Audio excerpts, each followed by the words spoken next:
താലിപ്പൊന്ന്. അന്ന് ഹോട്ടൽ റൂമിൽ വെച്ച് താൻ പിടിക്കപ്പെട്ട സമയം തനിക്കൊപ്പം ഒരാളും കൂടി ഉണ്ടായിരുന്നു. പക്ഷെ മീഡിയയിലോ പത്രത്തിലോ എവിടെയും ആ മുഖം പിന്നീട് താൻ കണ്ടതായി ഓർക്കുന്നില്ല. ആരായിരിക്കും അയാൾ? അവൾ വീണ്ടും ഓർമ്മയുടെ പിന്നാമ്പുറങ്ങളിലേക്ക് സഞ്ചരിച്ചു. ആ നിമിഷം പശുവിൻ്റെ കരച്ചിൽ കൂടുതൽ ഉച്ചത്തിലായി. അടുക്കളപ്പടിയിലിരുന്ന കാടി ബക്കറ്റും എടുത്തുകൊണ്ട് വാമി തൊഴുത്തിലേക്ക് നടന്നു. അമ്മ മരിച്ചിട്ട് ഇന്നേക്ക് 6 മാസമായിരിക്കുന്നു. തൻ്റെ ജീവിതത്തിലെ സന്തോഷങ്ങൾ നിലഞ്ഞിട്ടു 6 മാസം. ഈ നാട് വിട്ട് മറ്റെവിടെയെങ്കിലും പോകണമെന്ന് അവൾക്ക് തോന്നത്തുടങ്ങിയിട്ട് നാളേറെയായി. പത്രത്തിൽ കാണുന്ന എല്ലാ ജോലി വേക്കൻസികൾക്കും അവൾ അപേക്ഷ അയക്കാറുണ്ട്. ഇതിനോടൊക്കെ ഒന്ന് രണ്ട് ഇൻ്റർവ്യൂ അറ്റൻഡ് ചെയ്തു. അന്നത്തെ സംഭവങ്ങൾ നടന്ന ശേഷം അവളെ കാർത്തിക ടെക്സ്റ്റൈൽസിൽ നിന്ന് പിരിച്ചുവിട്ടു. അവൾക്ക് നാട്ടിൽ മൊത്തത്തിലൊരു ചീത്തപ്പേരായത് കാരണവും പിന്നീട് മാതാപിതാക്കളാരും കുട്ടികളെ അവളുടെ വീട്ടിലേക്ക് ട്യൂഷൻ അയച്ചിരുന്നില്ല. പശു വളർത്തലും മറ്റുമായി അവളുടെ ദിവസങ്ങൾ കടന്നുപോയി. വല്ലാത്ത കുറ്റബോധം തോന്നി തുടങ്ങിയിരിക്കുന്നു വാമിക്ക്.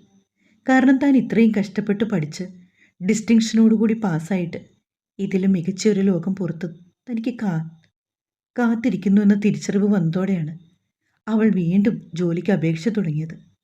അന്ന് ഉച്ച സമയത്താണ് ആ വീടിൻ്റെ കോളിംഗ് ബെൽ വീണ്ടും ചലിച്ചത്. കയ്യിലൊരു പേപ്പറുമായി പോസ്റ്റ്മാനാണ്. കവർ തുറന്ന് പൊട്ടിച്ചു നോക്കി അവൾ അത്ഭുതപ്പെട്ടു. ലോകത്തിലെ തന്നെ ഏറ്റവും അറിയപ്പെടുന്ന ഒരു കമ്പനി. അവരുടെ കമ്പനിയിലേക്ക് അവൾ ആഗ്രഹിച്ച പോസ്റ്റിൽ അവൾക്കൊരു ജോലി. പക്ഷേ ജോലിസ്ഥലം കണ്ടതും അവളുടെ ഉള്ളിലൂടെ അനേകം ഓർമ്മകൾ മിന്നിമാഞ്ഞു. എറണാകുളം. പക്ഷേ ആ നാട്ടിൽ നിൽക്കുന്നതിനെക്കുറിച്ച് ആലോചിച്ചപ്പോൾ മുൻപിലുള്ള ഏതു പ്രതിസന്ധിയെ നേരിടാൻ പാകത്തിന് കരുത്തുള്ളവളായി വാമി മാറി. അതുകൊണ്ട് തന്നെ ജീവിതത്തിൽ എന്ത് സംഭവിച്ചാലും അത് നേരിടാനുള്ള മനക്കരുത്ത് ഈ ചുരുങ്ങിയ സമയം കൊണ്ട് അവൾ സ്വരൂപിച്ചു വെച്ചിരുന്നു. ഇൻ്റർവ്യൂവിന് പോകാൻ അധികം ദിവസമില്ലായിരുന്നു. കൊണ്ടുപോകാനുള്ള സാധനങ്ങളെല്ലാം ബാഗിലേക്ക് അടുക്കി വയ്ക്കുന്ന നിമിഷം അവൾക്ക് വിജയെ ഓർമ്മ വന്നു. നിറഞ്ഞൊഴുകി കണ്ണുകൾ അവൾ അമർത്തി തുടച്ചു. അതിരാവിലെ എറണാകുളത്തേക്ക് ബസ് കയറി.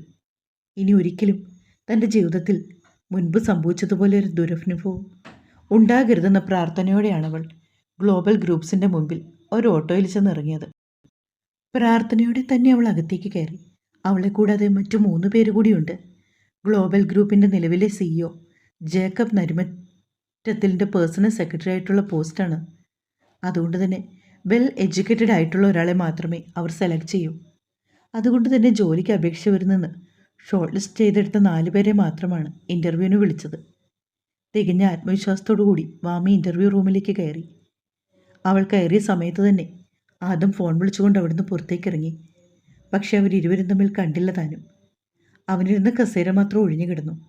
ആദത്തിനെ കൂടാതെ മറ്റു 3 പേര് കൂടിയുണ്ട്. അവർ ചോദിച്ച ചോദ്യങ്ങൾക്കെല്ലാം അവൾ വളരെ വ്യക്തവും സ്പഷ്ടവുമായ രീതിയിൽ തന്നെ മറുപടി പറഞ്ഞു. അവളുടെ സാഹചര്യങ്ങളെല്ലാം പറഞ്ഞു കേട്ട ബോർഡ് മെമ്പേഴ്സിന് അവൾ അതിജീവിച്ച സാഹചര്യങ്ങൾ ഓർക്കെ അവളെ ഓർത്ത് അഭിമാനം തോന്നി.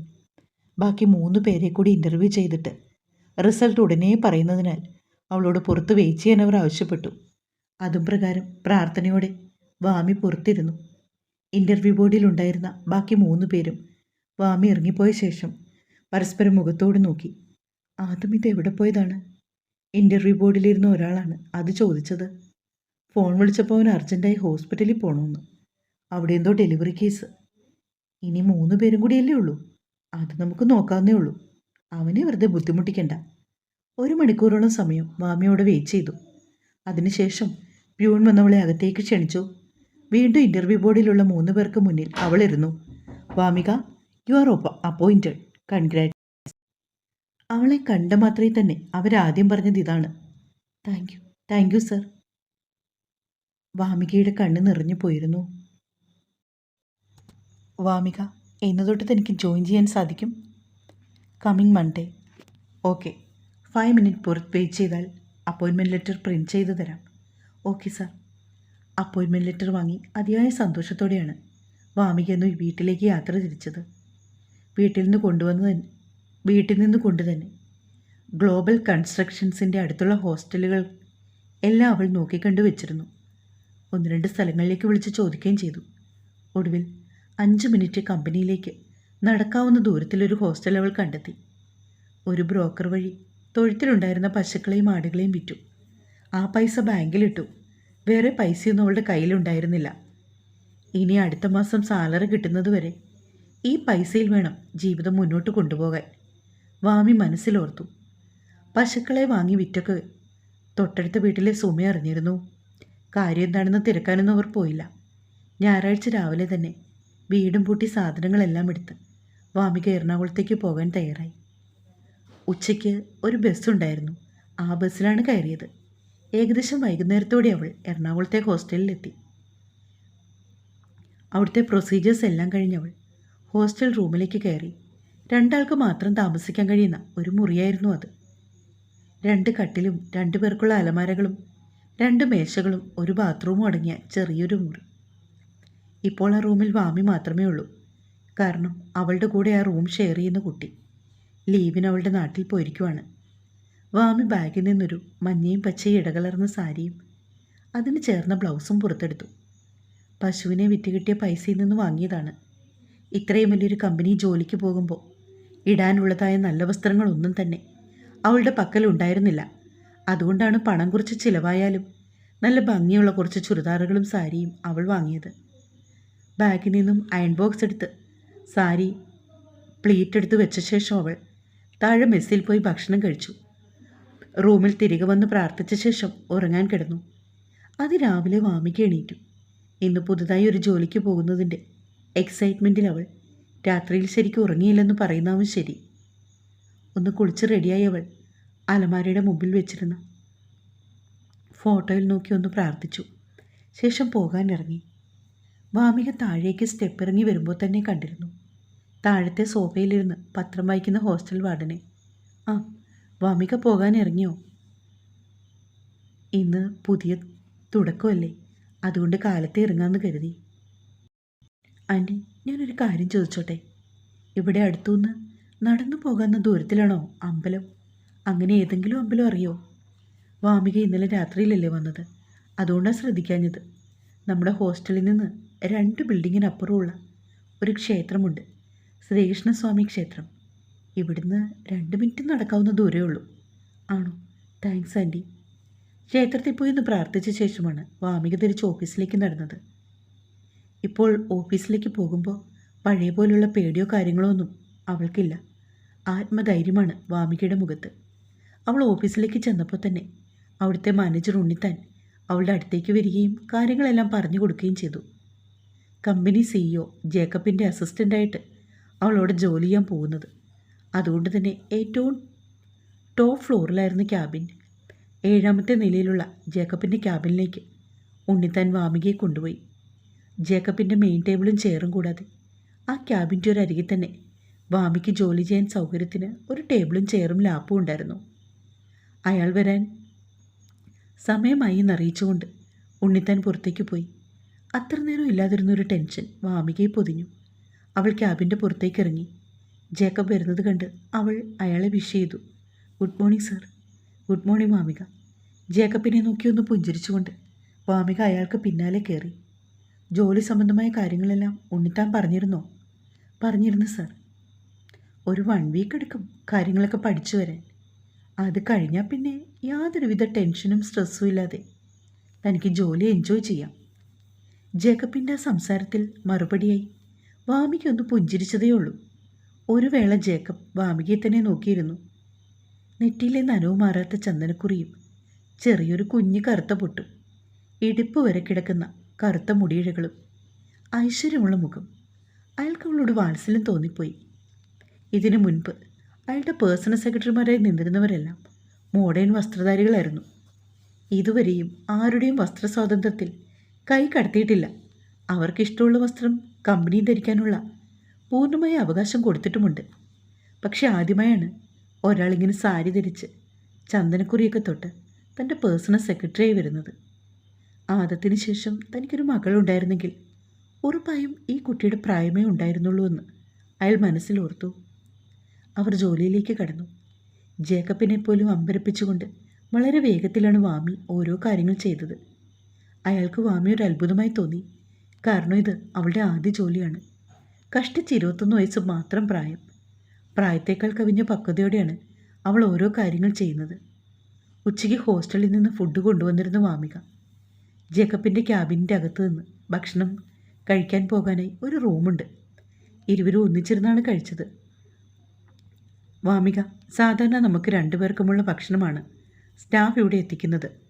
നാളെ മുതൽ പ്രോബ്ലം ഇല്ലെങ്കിൽ ഇവിടുന്ന് എനിക്കൊപ്പം ഇരുന്ന് ഭക്ഷണം കഴിച്ചോളൂ. ഹോസ്റ്റലിൽ നിന്ന് എടുക്കേണ്ട കാര്യമില്ല. ഞാനിവിടെ വരുന്ന എല്ലാ ദിവസവും എനിക്ക് ഭക്ഷണം ഡ്രൈവറിൻ്റെ കയ്യിൽ വീട്ടിൽ നിന്ന് കൊടുത്തു വിടാറുണ്ട് ഭാര്യ. ഞാൻ എവിടെ പോയാലും ഉച്ചയ്ക്ക് ഒരു നേരം അവൾ ഉണ്ടാക്കുന്ന ഭക്ഷണം കഴിക്കണമെന്ന് നിർബന്ധമുണ്ട് അവൾക്ക്. അതിനു മറുപടിയായി വാമിക ഒന്ന് പുഞ്ചിരിച്ചു. ഭക്ഷണം കഴിക്കുന്നതിനിടയിൽ തന്നെ ജേക്കബ് അവളോട് നിർത്താതെ സംസാരിച്ചു. ഇടയ്ക്കെപ്പോഴോ വീടിനെപ്പറ്റി ചോദിച്ചപ്പോൾ അവൾ നിശബ്ദയായി.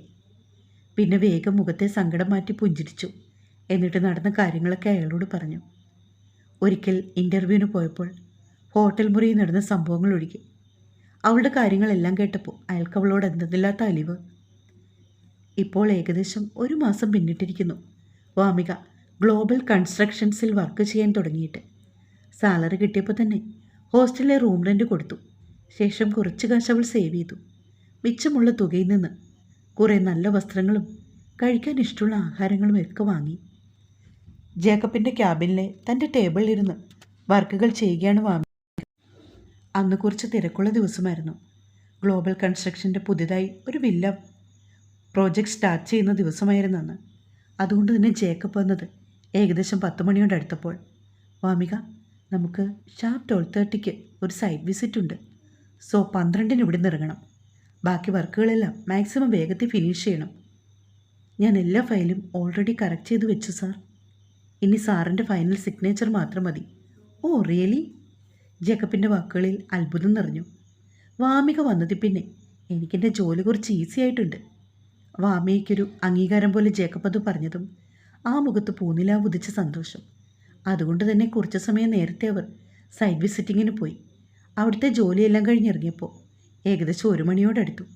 വാമിക, ഇന്ന് നമുക്ക് ലഞ്ച് കഴിക്കാൻ എൻ്റെ വീട്ടിലേക്ക് പോയാലോ? അതെന്താ സർ? അതോ, ഇന്നൊരു ചെറിയ വിശേഷമുണ്ട്. ഇന്നെൻ്റെ ബർത്ത്ഡേ ആണ്. ആഹാ, എന്നിട്ട് ഇത്ര നേരമായിട്ടും പറഞ്ഞില്ലല്ലോ. Happy birthday sir. Thank you മോളെ. പെട്ടെന്ന് ജേക്കബിൻ്റെ വായിൽ നിന്നും അങ്ങനെ കേട്ടതും വാമി ഞെട്ടലോടെ അയാളെ നോക്കി. പെട്ടെന്നൊരു ഫ്ലോയിൽ അയാളുടെ നാവിൽ നിന്ന് വന്നതാണ് മോൾ എന്ന പദപ്രയോഗം. വാമിക ജേക്കബിനെ തന്നെ നോക്കി. സൂക്ഷിച്ചു നോക്കുകയൊന്നും വേണ്ട. എൻ്റെ ആദിക്ക് ശേഷം ഒരു മകൾ എനിക്കുണ്ടായിരുന്നെങ്കിൽ വാമികയുടെ പ്രായമേ ഉള്ളൂ. അതിനു മറുപടി എന്നപോലെ വാമിക ഒന്ന് പുഞ്ചിരിച്ചു. ജേക്കബ് സ്വന്തം വീട്ടിലേക്ക് വണ്ടി വിട്ടു. ജേക്കബിൻ്റെ ബർത്ത്ഡേ ആയതുകൊണ്ട് ആഹാരം കഴിക്കാൻ വരുമെന്നും പറഞ്ഞതുകൊണ്ടും ബന്ധുക്കളും ആദത്തിൻ്റെ ഫ്രണ്ട് അലനും ഫാമിലിയും എല്ലാവരും അവിടെ ഒത്തുകൂടിയിരുന്നു. ചെറിയൊരു കേക്ക് കട്ടിങ് മറ്റുമായി അവർ ജേക്കബിൻ്റെ പിറന്നാൾ സെലിബ്രേറ്റ് ചെയ്യാൻ തന്നെ തീരുമാനിച്ചു. എല്ലാവരും ഓരോന്ന് പറഞ്ഞു കളിയും ചിരിയും തമാശയുമായി നിൽക്കുന്ന സമയത്ത് ലിസി ആരെയോ തിരക്കിട്ട് ഫോൺ വിളിച്ചു. മമ്മി ഇതാരെയാണ് വിളിക്കുന്നത്? അവർക്കടുത്തേക്ക് വന്ന് അലീന ചോദിച്ചു. ആദത്തിനെ. അവൻ ഇതുവരെ വന്നില്ലല്ലോ. പപ്പയുടെ പിറന്നാളിന് ലോകത്തിൻ്റെ ഏത് കോണിലാണെങ്കിലും ഓടിയെത്തുന്നവനാ. ചേട്ടായിക്ക് എന്തെങ്കിലും സർജറിയോ അങ്ങനെ എന്തെങ്കിലും കാണും മമ്മി. അലീന അത് പറഞ്ഞതും ലിസി അവളെ നോക്കി. നിന്നോട് പറഞ്ഞായിരുന്നോ? ചെറിയൊരു കള്ളനോട്ടത്തോടെ അലീനയെ നോക്കി ലിസി ചോദിച്ചു. ലിസിയുടെ ആ മുഖഭാവത്തിൽ അലീന ഒന്ന് പരിങ്ങി. അങ്ങനല്ല, ഞങ്ങളിവിടെ വന്നപ്പോൾ ഞാൻ ചേട്ടായിക്ക് മെസ്സേജ് അയച്ചു. അപ്പോൾ പറഞ്ഞു കുറച്ച് ബിസിയാണെന്ന്. അതുകൊണ്ടാണ് ഞാൻ അങ്ങനെ പറഞ്ഞത്. ഓ അങ്ങനെ വരട്ടെ. ലിസി അവളെ കളിയാക്കും പോലെ ഒന്ന് പറഞ്ഞു. കിച്ചണിലെ സ്റ്റാഫ് സിസിലി അപ്പോഴേക്കും എല്ലാവർക്കും കുടിക്കുവാനായി ജ്യൂസുമായി വന്നു. അതേസമയം പുറത്തെ കാഴ്ചകൾ ഓരോന്നും നോക്കിക്കാണുന്ന വാമി. ജേക്കബിനൊപ്പം പിൻസീറ്റിൽ തന്നെയാണ് അവളിരുന്നത്. അവരുടെ കാറ് നരിമറ്റു എന്ന സ്വർണ്ണ ലിപികളിൽ എഴുതിയ ഗേറ്റിനുള്ളിലൂടെ അകത്തേക്ക് പ്രവേശിക്കാൻ തുടങ്ങിയ സമയത്താണ് വാമിക്ക് ഫോണിൽ ഒരു ഒഫീഷ്യൽ മെയിൽ വന്നത്. അവൾ അത് നോക്കിക്കൊണ്ടിരുന്നതുകൊണ്ട് ആ വീട്ടുപേരവൾ കണ്ടില്ല. വീടിന് മുൻപിൽ കാർ നിർത്തിയതും ജേക്കബിനൊപ്പം വാമിക പുറത്തേക്കിറങ്ങി. ജേക്കബിൻ്റെ കാർ വന്ന് ആദ്യം ഇറങ്ങി വന്നത് അലനാണ്. ജേക്കബിനെ ബർത്ത്ഡേ വിഷ് ചെയ്തുകൊണ്ട് അയാളെ നോക്കുന്ന സമയത്താണ് ബാക്ക് ഡോർ തുറന്ന് വാമി ഇറങ്ങിയത്. ഒരു നിമിഷം അവൻ അവളെ നോക്കി നിന്നുപോയി. കറുത്ത സാരിയിൽ ദേവതയെപ്പോലെ ഒരുത്തി. ഇന്നോളം എങ്ങും കണ്ടിട്ടില്ലാത്തൊരു സൗന്ദര്യം. നെറ്റിയിലെ കറുത്ത പൊട്ടും ചുവന്ന ചെറുപ്പഴം പോലുള്ള അതരങ്ങളും കുഞ്ഞിക്കണ്ണുകളുമൊക്കെയായി. തോളിലൂടെ കിടന്ന നീണ്ട ഇടതൂർന്ന മുടിയിഴകൾ പിന്നിലേക്ക് ഒതുക്കി വയ്ക്കുന്ന സമയത്താണ് അവളുടെ നോട്ടം അവനിലേക്ക് നീണ്ടത്. പെട്ടെന്ന് വാമി നോക്കിയതും അലനൊന്ന് പുഞ്ചിരിച്ചു. വാമി എന്താ അവിടെ തന്നെ നിന്നത്? കയറി വാ. ജേക്കബ് അവളെ അകത്തേക്ക് ക്ഷണിച്ചു. ഹോളിൽ ഒരുപാട് അധികം ആൾക്കാരെ ഒരുമിച്ച് കണ്ടപ്പോൾ വാമിക്കൊരു പകപ്പ് തോന്നിയെങ്കിലും ജേക്കബ് ആ കാര്യം വളരെ നന്നായി കൈകാര്യം ചെയ്തു. അയാൾ വാമിയെ എല്ലാവർക്കും പരിചയപ്പെടുത്തി. ലിസി വന്ന് വാമിയുടെ കയ്യിൽ പിടിച്ചു. ഇരിക്കുമോളെ, ഇച്ചായൻ കൊച്ചിനെക്കുറിച്ച് എപ്പോഴും പറയാറുണ്ട് ഇവിടെ. കൊച്ചു വന്ന ശേഷം ഇച്ചായൻ്റെ ജോലി ഭയങ്കര എളുപ്പമായി എന്നാണ് പറയുന്നത്. എന്തായാലും കൊച്ചിനെ ഒന്ന് നേരിക്കാണാൻ പറ്റിയതിൽ വളരെ സന്തോഷം. അപ്പോഴേക്കും സിസിലി 2 ഗ്ലാസ്സിൽ ജ്യൂസുമായി വന്നു. അതിലൊന്ന് ജേക്കബിനും ഒന്ന് വാമിക്കും അവർ നൽകി. വാമി ജ്യൂസ് കുടിച്ചിട്ടിരുന്ന സമയത്താണ് ജേക്കബ് ലിസിയോട് ചോദിച്ചത്, ആദം ഇതുവരെ വന്നില്ലെന്ന്. ആദ്യം ആദത്തിൻ്റെ പേര് കേട്ടപ്പോൾ എവിടെയോ കേട്ട് പരിചയമുള്ള ഒരു പേര് പോലെ വാമിക്ക് തോന്നിയെങ്കിലും അവൾ പിന്നീട് അതിനെക്കുറിച്ച് കൂടുതൽ ആലോചിച്ചില്ല. കേക്ക് കട്ട് ചെയ്യണ്ടേ? ഈ ചെറുക്കനിത് എവിടെ പോയി കിടക്കുക? അവിടെ ഒരു കസേരയിൽ ഇരിക്കുകയാണ് കത്രീന. അവർ ഇത് തന്നെ ഇടയ്ക്കിടയ്ക്ക് ചോദിക്കുന്നുണ്ട്. അവർക്ക് ഏറ്റവും പ്രിയപ്പെട്ട കൊച്ചുമകനാണ് ആദം. ഏറെ നേരത്തിന് ശേഷം ഒരു ആഡംബരക്കാർ ആ വീടിൻ്റെ മുമ്പിൽ വന്നു. കാറിൻ്റെ ശബ്ദം കേട്ടതും അലീന ആളുകൾക്കിടയിൽ നിന്ന് ഓടിയിറങ്ങി വന്നു. എന്നിട്ട് ചേട്ടായി വന്നല്ലോ എന്ന് ഉറക്കെ പറഞ്ഞു. ഒരു വേള എല്ലാവരുടെയും ശ്രദ്ധ അങ്ങോട്ടേക്ക് പോയി. കറുത്തൊരു പാൻറ്റും ഷർട്ടും ഇൻസേർട്ട് ചെയ്ത് കണ്ണിൽ ഒരു കൂളിംഗ് ഗ്ലാസ് വെച്ച് സിനിമ സ്റ്റൈലിൽ ആദം അകത്തേക്ക് കയറി. സോറി മമ്മ ആൻഡ് പപ്പ, കുറച്ച് ബിസിയായിപ്പോയി. കേക്ക് കട്ട് ചെയ്തില്ലേ ഇതുവരെ? പപ്പയ്ക്ക് ഒരുപാട് തിരക്കുള്ളതല്ലേ, എന്തിനാ എന്നെ വെയിറ്റ് ചെയ്തത്? ഞാൻ വരാൻ ലേറ്റാകുമെന്ന് പറഞ്ഞല്ലോ. അത് നല്ല തമാശ. നീ വരാതെ ഞാൻ കേക്ക് കട്ട് ചെയ്യുമോ?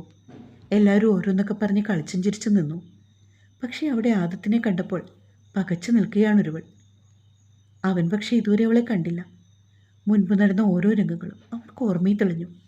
രക്തം പുരണ്ട കൈകളോടെ അവനെ കണ്ടതും മുരളിച്ച പോലെ അവൻ്റെ സ്വരം കാതിൽ പതിഞ്ഞതും സ്ഥാനം തെറ്റിക്കിടന്ന സാരി നേരെ പിടിച്ചിട്ടപ്പോൾ അവൻ്റെ കൈവിരൽ തുമ്പുകൾ തൻ്റെ വയറിലൂടെ ഉരസിപ്പോയതും അവൾക്കൂടൽ ഒന്നാകെ വിറച്ചു. അവിടെ നിന്നവരെല്ലാം ബർത്ത്ഡേ പാർട്ടി പാടിയപ്പോൾ ജേക്കബ് കേക്ക് കട്ട് ചെയ്തു. ആ സമയത്താണ് ആദത്തിൻ്റെ കണ്ണുകൾ അവളെ കാണുന്നത്. ഇത്രയും നേരം ആദത്തിൽ മാത്രം നോട്ട് ഉറപ്പിച്ച് നിന്നതുകൊണ്ട് പെട്ടെന്നവൻ നോക്കിയപ്പോൾ വാമിക മറ്റെവിടേക്കോ നോക്കി. കേക്ക് കട്ട് ചെയ്ത് ആദ്യത്തെ കഷ്ണം ആദത്തിൻ്റെ വായിലേക്ക് വെക്കാൻ ജേക്കബ് ശ്രമിച്ചെങ്കിലും അവൻ്റെ കണ്ണുകൾ മറ്റൊരാളിലായിരുന്നതുകൊണ്ട് എല്ലാവരും അവൻ നോക്കുന്നിടത്തേക്ക് നോക്കി. അവിടെ വാമികയെ കണ്ടതും യാമി ജേക്കബ് ഒന്ന് ചിരിച്ചു. ഇതാരാണെന്നാണോ നീ നോക്കുന്നത്? എൻ്റെ PS ആണ്, പേര് വാമിക. വാമി, ഇതാണ് ഞാൻ എപ്പോഴും പറയുന്ന എൻ്റെ ആദം ജേക്കബ് നരിമറ്റത്തിൽ. പെട്ടെന്ന് കേട്ടതും തനിക്ക് ചുറ്റും ഇപ്പോഴും ഒരു മഴ പെയ്യുന്നത് പോലെ വാമിക്ക് തോന്നി. കേക്ക് കട്ടിങ് കഴിഞ്ഞ് എല്ലാവരും ഫോട്ടോ എടുക്കാൻ തുടങ്ങി. എല്ലാവരും ഓരോ ഫാമിലിയായി തിരിഞ്ഞ് ഫോട്ടോ എടുത്തപ്പോൾ വാമി അതിൽ നിന്നെല്ലാം മാറി നിന്നു. അവസാനം ജേക്കബും ലിസിയും ആദവും ഒന്നിച്ചുള്ള ഫോട്ടോ എടുക്കുന്ന സമയത്താണ് ജേക്കബ് വാമിയെപ്പറ്റി ആലോചിച്ചത്. അയാൾ നോക്കുമ്പോൾ സോഫയിലിരുന്ന് ഏതോ മാഗസിൻ മറിച്ച് നോക്കുകയാണവൾ. വാമിക, വരൂ, നമുക്കൊരു ഫോട്ടോ എടുക്കാം. വേണ്ട സാർ, നിങ്ങൾ എടുത്തോളൂ. അതുകൊള്ളാം, എൻ്റെ ബർത്ത്ഡേക്ക് വന്ന ഒരേ ഒരു ഗസ്റ്റ് വാമിയാണ്. അപ്പോൾ പിന്നെ ഫോട്ടോ എടുക്കാതെ എങ്ങനെയാ? ഇനി വരൂ കുട്ടി. ജേക്കബ് അധികാരത്തോടെ അവളുടെ കയ്യിൽ പിടിച്ചെഴുന്നേൽപ്പിച്ചു. ചുറ്റുമുള്ളവരെല്ലാം ഈ കാഴ്ച നോക്കി നിന്നു. കാരണം ജേക്കബ് പുറത്തുള്ള ഒരാളോട് ഇത്ര ഫ്രണ്ട്ലി ആയിട്ട് ഇടപെടുന്നത് ഇതാദ്യമായി കാണുകയാണവർ. ജേക്കബ് പിടിച്ചെഴുന്നേൽപ്പിച്ചപ്പോൾ അത് നിരസിക്കാനും തോന്നിയില്ല അവൾക്ക്. ആദവും ലിസിയും ഓൾറെഡി ഫോട്ടോ എടുക്കാൻ നിന്നു. അവർക്ക് നടുക്കായി ജേക്കബ് നിന്നു. സ്വാഭാവികമായും അയാളുടെ വലതുവശത്ത് ലിസിയും നിന്നു.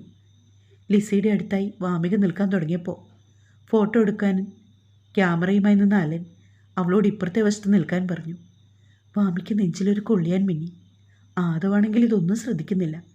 കയ്യിൽ കിടക്കുന്ന സ്മാർട്ട് വാച്ചിൽ ഏതോ നോട്ടിഫിക്കേഷൻ വന്നപ്പോൾ അത് നോക്കി നിൽക്കുവാണവൻ. ഒടുക്കം വാമിക ആദത്തിൻ്റെ ഇടതുഭാഗത്ത് നിന്നു. അലൻ വിളിച്ചപ്പോൾ ആദം വാച്ചിൽ നിന്ന് മുഖമുയർത്തി. നോട്ടം ക്യാമറയിലേക്ക്. ഞൊടിയിടയിലായിരുന്നു ആദത്തിൻ്റെ കൈകൾ പിന്നിലൂടെ വന്ന് വാമികയുടെ ഇടുപ്പിൽ മുറുക്കിയത്. സാരിക്കിടയിലൂടെ തെളിഞ്ഞ ഇത്തിരി വയറിൽ അവൻ്റെ വിരലമർന്നതും കണ്ണുകൾ അടച്ചുപോയി വാമി. ആ സമയത്താണ് അലൻ ക്ലിക്ക് ചെയ്തത്. ആ ഫോട്ടോ കൃത്യമായി അവൻ്റെ ക്യാമറയിൽ പതിയുകയും ചെയ്തു. തുടരും.